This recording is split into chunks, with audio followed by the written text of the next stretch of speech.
Mesdames, Messieurs, ce soir, à 21 heures précisément, sur les Champs-Élysées, une attaque est intervenue visant des policiers et le car qui les abritait. Un policier a été tué. 2 autres ont été blessés. Une passante a également été touchée. L'assaillant a été lui-même neutralisé par d'autres policiers. Tout le quartier a été bouclé. Les personnes qui étaient présentes ont pu être évacuées. Et nous sommes convaincus que les pistes qui peuvent conduire à l'enquête et qui devront révéler toute la vérité sont d'ordre terroriste. Le parquet antiterroriste a d'ailleurs été saisi et l'enquête sera menée sous sa conduite pour connaître les motivations et les éventuelles complicités. J'ai convoqué un conseil de défense demain matin à 8 heures. Tout est fait pour que la mobilisation de nos forces de sécurité, policiers, gendarmes, militaires, soit au plus haut niveau dans les circonstances que nous connaissons. C'est d'ailleurs le cas depuis plusieurs mois. Et nous serons d'une vigilance absolue, notamment par rapport au processus électoral.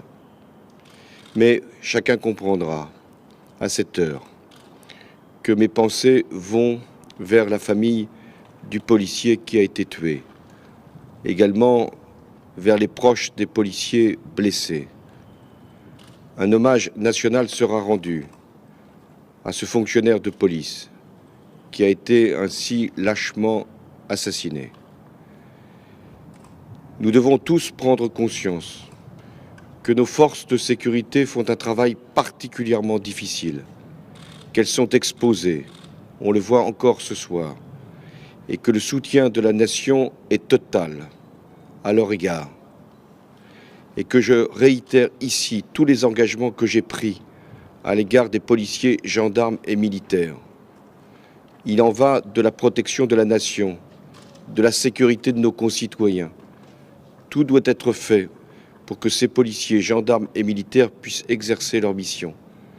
Bien sûr, dans l'état de droit et avec le respect des procédures, mais avec la confiance de toute la nation. C'est le message que je veux adresser ce soir. Il va au-delà même des policiers, gendarmes et militaires. Il s'adresse à tous nos concitoyens.